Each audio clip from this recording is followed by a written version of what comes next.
So going back to kind of how you made your way into LA and London and all that childhood. So you are twin brothers with Grant Cardone.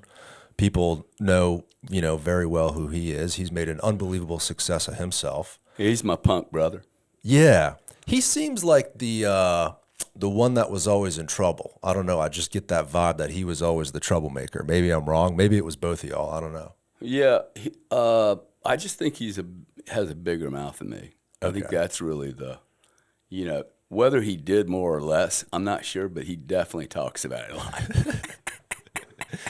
Oh my God. Yeah. So growing up with someone, I find it interesting about y'all's story. I'm a big fan of Grant Cardone. I've read all the books. I think it's so inspiring how, he had a loving family and, obviously had those issues he had and went to rehab, came out. And to look at him now, he owns like $7 billion worth of real estate and he has this incredibly successful business. But in a weird way, you grew up with the same parents. You guys weren't really connected in business and you guys have became successful in your own ways. What do you attribute that to? I don't know. It's somebody asked me about this last night in an interview, and it is very weird. In fact, Grant and I were in the same interview, and we were about, hey, look, how do you explain this? Even if I remove myself and just look at it from the outside, it is not coincidental. Okay, something came through that home. I think it was my mom, really. I remember seeing my father. He was a stockbroker. I go into his office and seeing a little ticker tape. You guys are too young to remember these. They'd spit it out of this little machine at IBM, General Electric, at 12 cents and 13 cents back then. And it really impinged on me, man. I walked away going, okay, my dad's running the world, dude. He's a leader. Like he's making a difference. It really hit me hard. And then he died, and then my first job out of college was trading natural gas, dude, a commodity. I mean, who would have thought now would it become, 20, 25 years, 20 years, something like that, I would make my first career in trading really violent commodities. A little different than he did. I took proprietary position. He was a broker, right? And he knew everybody. He's probably a bit like your dad, and he knew everybody. Really, really a personable human being. He would take Grant and I to Kmart. Sorry if I'm getting off track here, but no, this is great. He would take Grant and I to Kmart or Gibson's or wherever.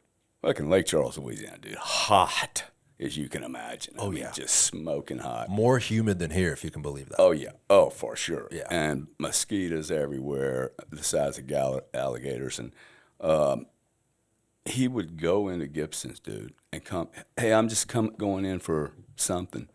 Come out 90 minutes later. Okay, we're sweating. We've been beating each other up, ripping, just killing each other. My dad's talking to everybody. Right. Hey, hello, Miss Smith. Hello. Like, he was just such a wonderful communicator. And so I saw that part, and then he died. And then my mom was a very complex, I think she was a complex, really simple but complex, principled person. Never saw her ask anyone for anything. Like, for her deal was, hey, I'm going to be the giver. I am never going to be indebted to anybody for anything. Like, she didn't want to I don't want to go to the neighbors. Yeah. By the way, I don't think this was a good message. I think, I have learned, hey, that, if you need some sugar, like, why wouldn't you go next door? Yeah. And let the neighbor help you.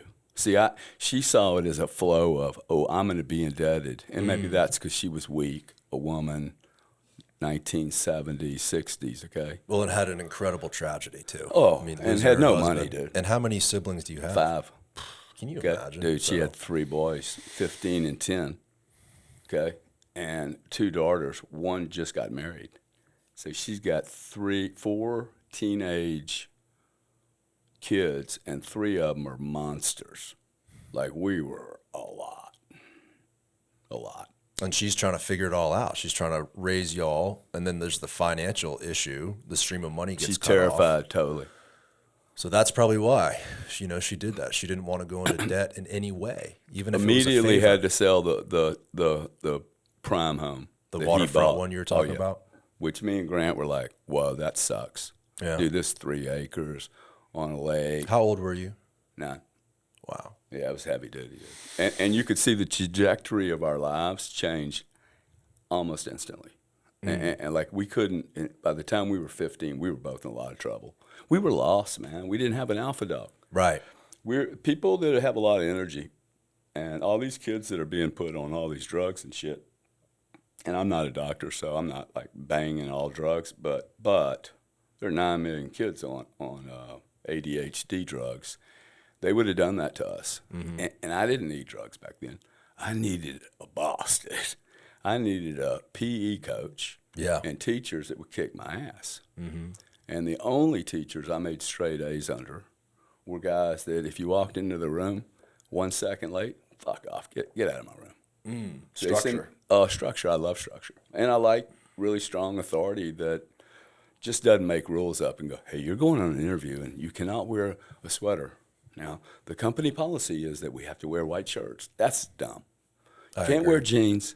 That dumb authority really irritates me. But if I get a captain, a leader, a general, I'm a really good soldier. And I think that's what I needed to learn. Yeah.